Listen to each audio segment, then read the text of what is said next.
Kita coba ke Mas Bawono, indikator politik Indonesia. Mas Bawono, kami ingin datanya secara gamblang apa yang membuat Prabowo Gibran berada di puncak posisi perolehan 45,7% berdasarkan rilis Anda. Ya, terima kasih Mas Andromeda. Ya, kami baru merilis temuan survei yang kami lakukan sebelum debat ketiga kemarin berlangsung ya.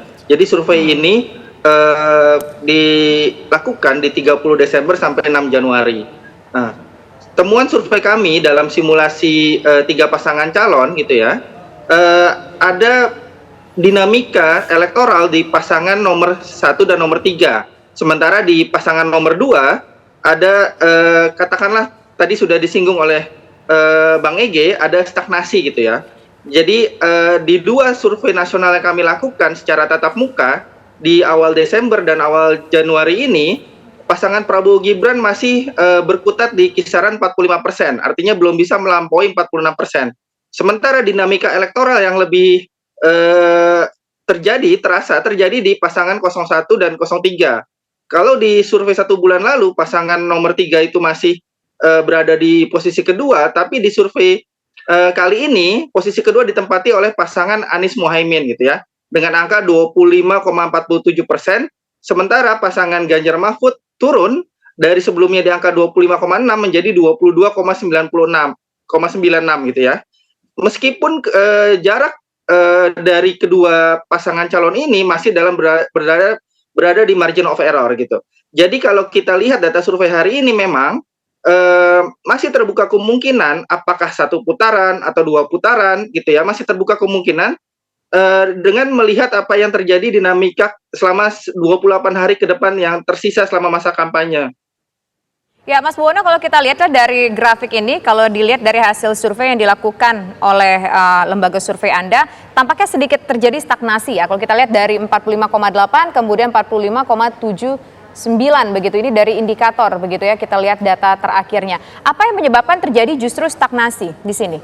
Stagnansinya, Mas Bawono.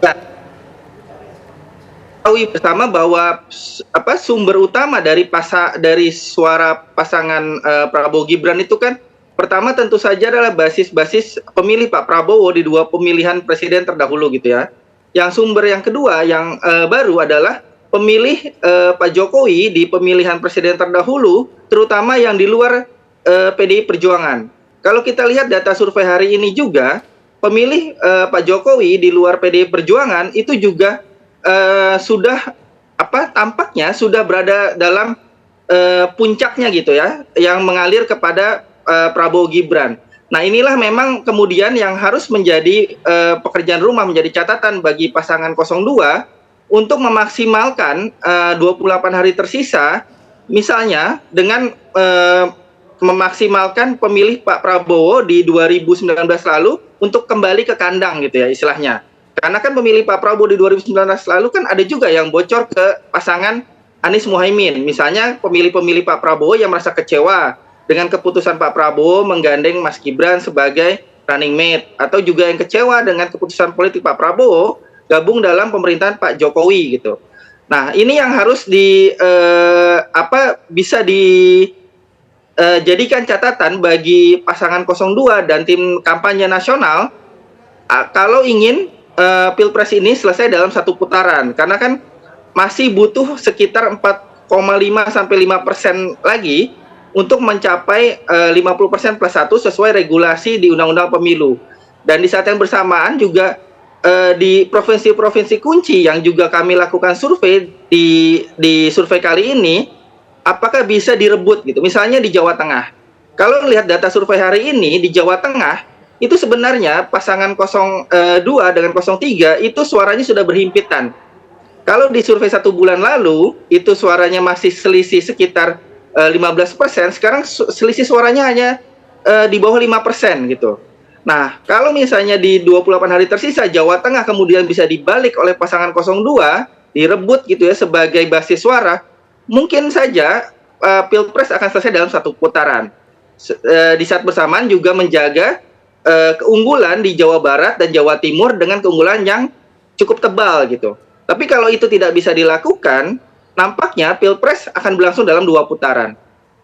Baik, kita langsung ke Bang Ege. Ada stagnan pada paslon nomor 2. Tapi menurut Anda yang lebih berpeluang mana, Bang? Satu putaran atau masuk ke putaran kedua? Nah, kan yang terbaru Bawono ini kan Adrian dengan LSI yang mengatakan ada pergerakan di luar stagnasi yang diperlihatkan oleh indikator ya, Bawono ya. Ini kelihatannya mulai keluar dari itu. Tapi saya mau mengatakan pada hari ini saya agak kecampur-campur sama sepak bola nih gara-gara Piala Asia nih antara Indonesia Vietnam, Indonesia Jepang. Pelan-pelan Effendi. Ya.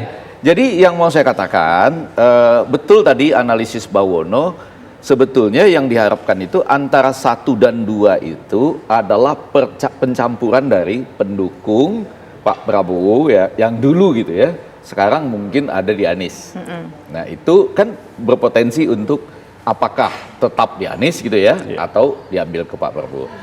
Pada sisi lain, Bawono tadi sama juga dengan Burhanuddin Muhtadi kalau menjelaskan, itu ada juga kolam yang lain yaitu pendukung Pak Jokowi dan pendukung Pak Prabowo yang juga ya berarsiran dengan pendukung PDIP pada waktu itu. Nah sekarang sebagian pendukung PDIP itu ada yang kembali ke rumahnya ya, kabarnya di Jawa Timur solid gitu.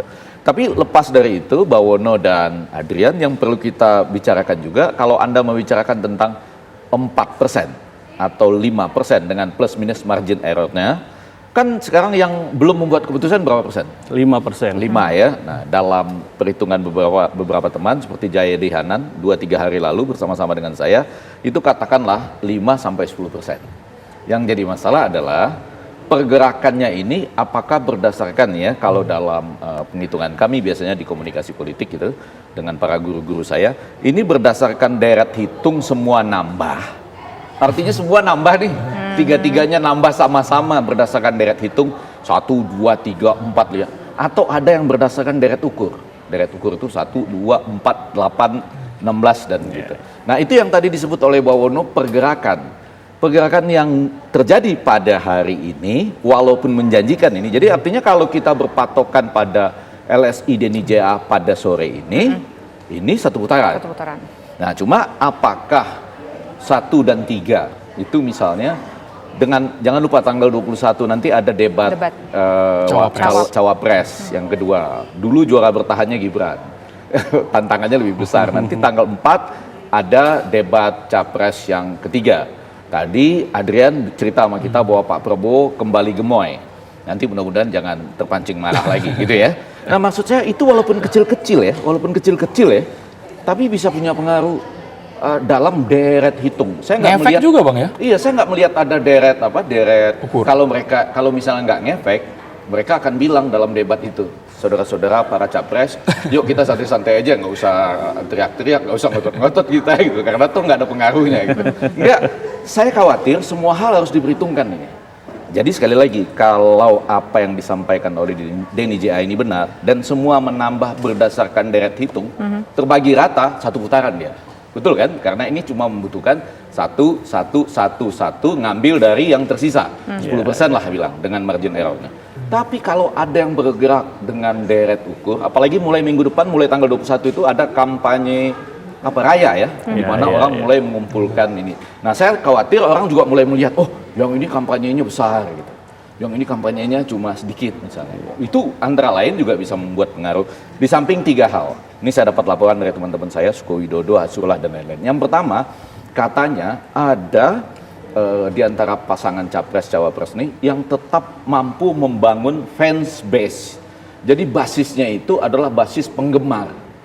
Bukan dalam konteks politik nih. Jadi basisnya itu penggemar. Itu maksudnya siapa? Ya Gibran. Okay. Ya, jadi makanya memang di angka 30% bagus ya. Misalnya gini, Anda bilang Samsul gitu ya. Samsul Fat gitu ya, yang dulu mengacu kepada apalah salah sebut atau apa itu, malah dipakai tuh di jaket dan lain-lain, semakin susah disusul sebagai guyonan, jadi basisnya itu adalah penggemar. Nah, kenapa ini bisa berkorelasi? Ya di Indonesia kan pendidikan politik ya sedang berlangsung lah gitu ya. Tapi menarik menurut saya ketika Abang tadi bilang ada deret ukur sama deret hitung ya. Nah itu kenapa menariknya, nanti kita akan bahas. Nanti Bang, sebelum kita iklan dulu. Iya, saya cuma mau bilang bansos. Oke, baik. Jadi ada 3 poin.